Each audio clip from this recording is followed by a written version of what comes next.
Your name is Mrs. Marcella Slocum, and your home was at 448 Dorman Street in the Ledford Tract in Yuba City. Marcella, will you tell us where you were on the day of December 23rd, 1955, and what you were doing? Well, the first thing, we went out to Linda and brought in my husband's folks. They had to evacuate, and we thought they might as well spend Christmas with us and be secure in Yuba City. So we spent all day just listening to the radio and see what was going on with those rivers. And then you say you were listening to the radio. What time did you decide that you had better leave your home there in Dorman? Well, my husband went up to the levee when they were asking for more men to help, and he wasn't gone very long, and he came back. About what time was that? That was around 9, I guess. Mm-hmm. And he came back home and he says, well, we better get out of here. He said that water only got 6 inches to go and it'll be over the top. So I didn't believe it, and I told him to quit scaring us, that we never had a flood in Yuba City, so we didn't do anything about it. And he says, well, why don't you come up and see for yourself? And I said, well, no spectators allowed, so I didn't go. But then when they evacuated the farm labor camp, that's when we had the first inkling that we were in trouble. So we started putting up a few things, and then it came over there that had been a mistake. Somebody got their orders crossed, and so we relaxed again. Then when they said everybody south of Yuba City evacuate, we thought, well, maybe we are in trouble. Maybe we better do something about it. And I packed a suitcase and got a few blankets ready.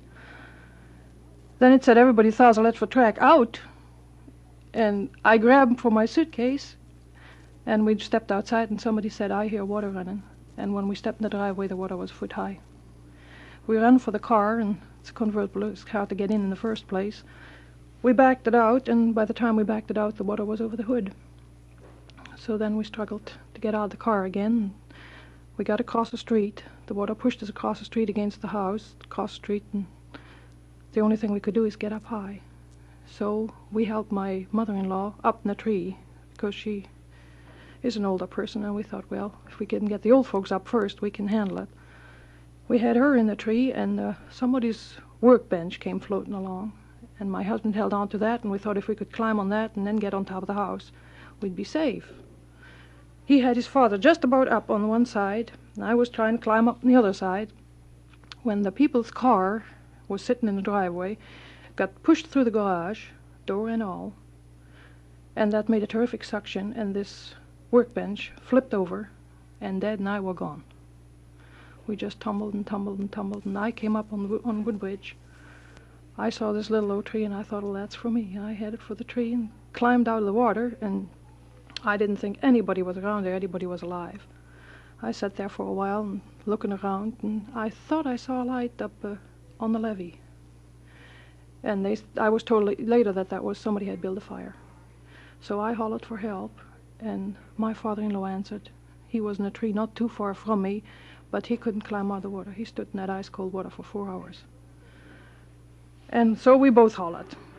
Then my husband answered. In the meantime, he had gotten up on top of the house. It took him 2 hours to get there.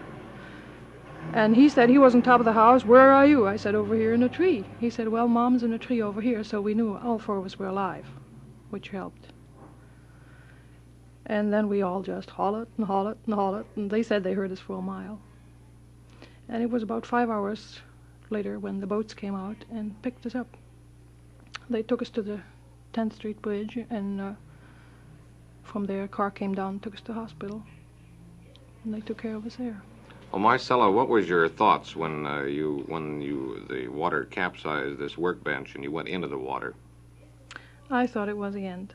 I thought, well, is this really the end? I kept tumbling and tumbling. I couldn't get on my feet. I couldn't get up. My coat was wrapped around me, and when I finally got rid of my coat, I could get up, get my head out from underwater. And, well, I really thought it was the end. I kept thinking about my family at home, how on earth they'd take it if they found out that I had drowned. And then it made me mad. I got actually mad. I thought, what a mess to get into. I mean, that I for 1 minute had turned my back on that river and let it push me like that. It made me mad, and I think that's what saved me. I was just mad.